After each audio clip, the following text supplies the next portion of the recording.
Everyone, welcome to the new video. पिछली video में हमने कवर कर लिया था एटम्स के बारे में। आज हम करेंगे एटम्स के सब पार्टिकल्स के बारे में। साइंटिस्ट ने कुछ ऐसी एक्सपेरिमेंटल ऑब्जर्वेशन करी थी जिससे हमें ये पता चलता है कि एटम्स के भी आगे सब पार्टिकल्स होते हैं, जैसे कि इलेक्ट्रॉन, प्रोटॉन एंड न्यूट्रॉन। इनका नाम तो आपने सुना ही होगा। तो आज हम जानेंगे कि वो कौन कौन सी एक्सपेरिमेंटल ऑब्जर्वेशंस थी। 1850s में फैराडे एक साइंटिस्ट थे जिन्होंने एक एक्सपेरिमेंट करा था जिसको हम कैथोड रे एक्सपेरिमेंट भी बोलते हैं। उससे हमें ये पता चला था कि एटम्स में इलेक्ट्रॉन भी प्रेजेंट होते हैं। तो आज हम उस एक्सपेरिमेंट के बारे में जानेंगे। उन्होंने एक कैथोड रे ट्यूब ली जो कि बनी हुई थी two thin pieces of electrodes, जिसमें हमारे पास एक तरफ कैथोड प्रेजेंट था, एक तरफ एनोड प्रेजेंट था, और ये सिर्फ वर्क करती थी हाई वोल्टेज और लो प्रेशर पे ही। ये हमारे पास हाई वोल्टेज पॉइंट है और ये हमारे पास वैक्यूम पंप, ये हमारा कैथोड है।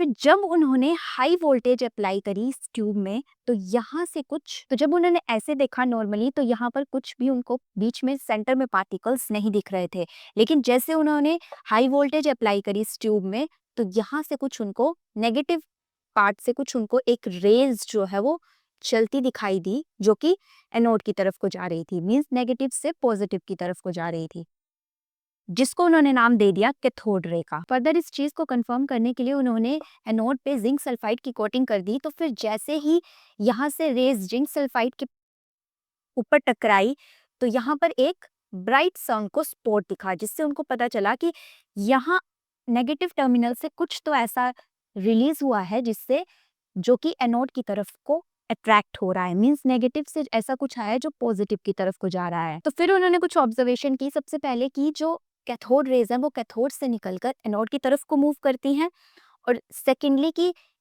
वो कुछ सर्टेन कंडीशन पर ही हमें देखने को मिलती है, जैसे फ्लोरोसेंट या फोस्फोरेसेंस का यूज करके ही हम उसको देख सकते हैं। थर्ड वन इज कि अगर इलेक्ट्रिक फील्ड की एब्सेंस होगी तो ये रेस स्ट्रेट लाइन में ही मूव करती हैं, और इलेक्ट्रिक फील्ड की प्रेजेंस में इनका बिहेवियर वैसा ही होता है जैसा एक नेगेटिवली चार्ज पार्टिकल का होता है। तो उन्होंने फिर इस रे को नाम दे दिया इलेक्ट्रॉन्स का। सो ऐसे ही कुछ इलेक्ट्रॉन की डिस्कवरी हुई थी। वैसे ही कैथोड रेज की तरह कुछ एनोड रेज पे भी गैसियस आयंस प्रेजेंट थे जो कि पॉजिटिवली चार्ज थे, जो कि इलेक्ट्रिक फील्ड की प्रेजेंस में वो पॉजिटिव गैसियस आयन कैथोड से ऑपोजिट बिहेव कर रहे थे। तो इसलिए साइंटिस्ट ने उनको नाम दे दिया प्रोटॉन का। फिर आए जेम्स चैडविक, एक और साइंटिस्ट जिन्होंने एक एक्सपेरिमेंट किया जिसमें बेरिलियम की शीट के ऊपर उन्होंने अल्फा रेज को हिट करवाया। तो उससे उन्हें एक और पार्टिकल मिला जिसका जो कि न्यूट्रल पार्टिकल था, लेकिन उसका जो मास था वो स्लाइटली ग्रेटर देन था जो पॉजिटिव पार्टिकल्स के। फिर उसको उन्होंने नाम दे दिया न्यूट्रॉन्स का। तो ऐसे ही इलेक्ट्रॉन, प्रोटॉन और न्यूट्रॉन की डिस्कवरी हुई। अब इसके बाद हम बात करेंगे charge on the electrons. Electron के ऊपर चार्ज के लिए मिलिकन एक साइंटिस्ट थे जिन्होंने एक एक्सपेरिमेंट करा था अपने एक अपरेटस के साथ, which is Millikan oil drop method.